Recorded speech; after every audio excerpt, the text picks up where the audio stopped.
What's up, everybody? It's Jack and Dan. And we're finally getting to work on this fish tank that's been sitting at our patio all summer. Yeah, it sure has. We're gonna get to work on it. We're gonna show you guys the progress we made here today. All right. So what's the first thing we did today?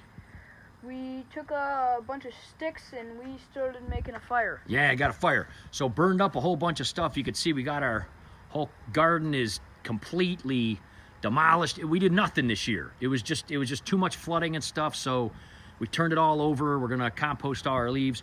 We had a ton of sticks, made a huge pile, burned them up in the old steel wheelbarrow. Got all the rain barrels unattached. Those are all in the garage. Got this guy out. And this was the stand for this. Now, basically what this is a lot of people refer to this as a 120-gallon tank. It's actually about 116 if you do the measurements. This was a nasty, nasty old tank that somebody had.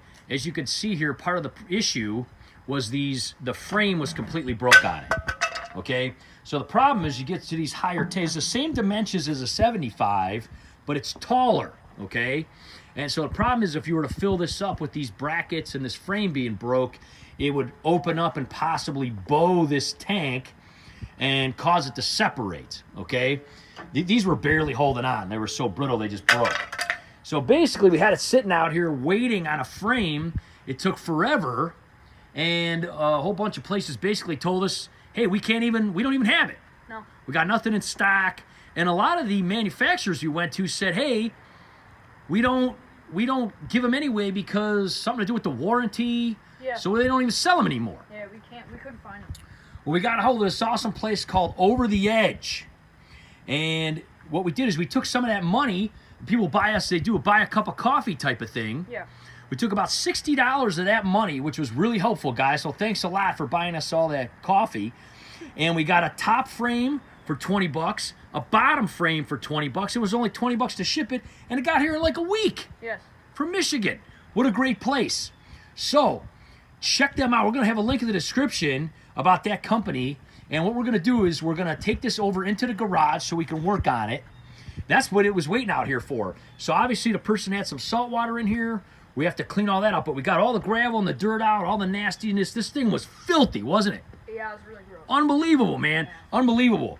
And you can tell this frame is just beat. It looks like they tried to paint it a couple times. The cool part about this above or over the edge is the top and bottom are the same. So it's going to have a frame for the bottom.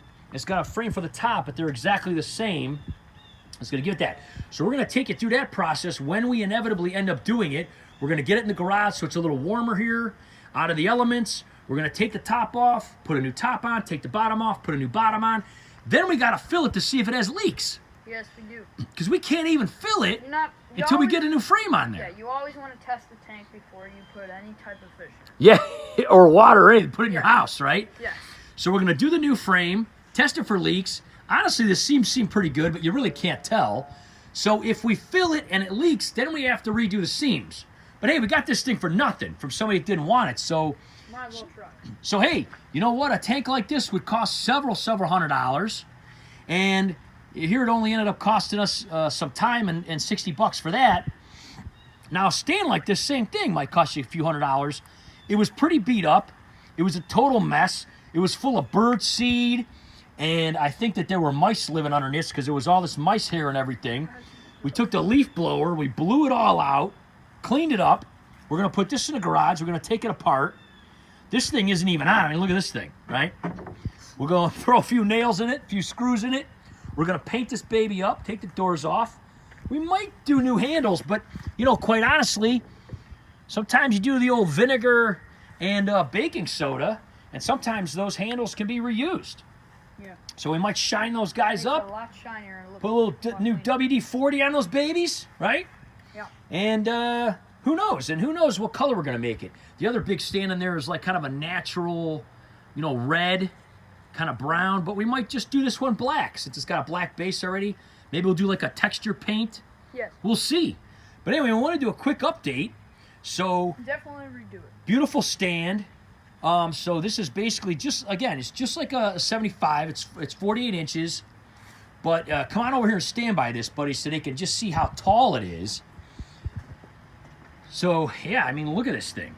So 48 inches in length, 18 inches in depth, and I think it's, I forget, 30 or something tall. Anyway, really, really, really nice. Totally awesome. It's going to be beautiful when we get done with it. We're just going to do it in steps.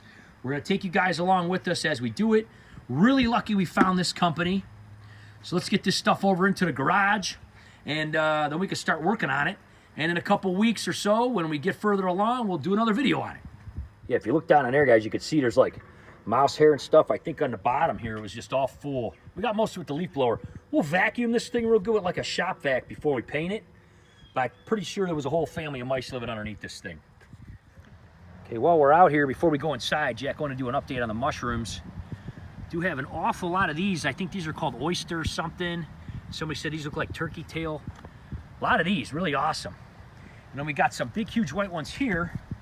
And then, of course, we were telling everybody that we get these big, huge puff balls.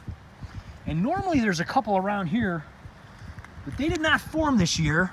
We did get one over here, though. You guys aren't gonna believe how big this is. Where'd it go? Oh, there it is. Look at this one, guys. It's like exploded already. That's like the size of about a volleyball. Look at my foot next to this thing. Yeah, usually it's a big white ball. This thing already looks like somebody started eating it or something. Started rotting already. That's not food. It's big and heavy.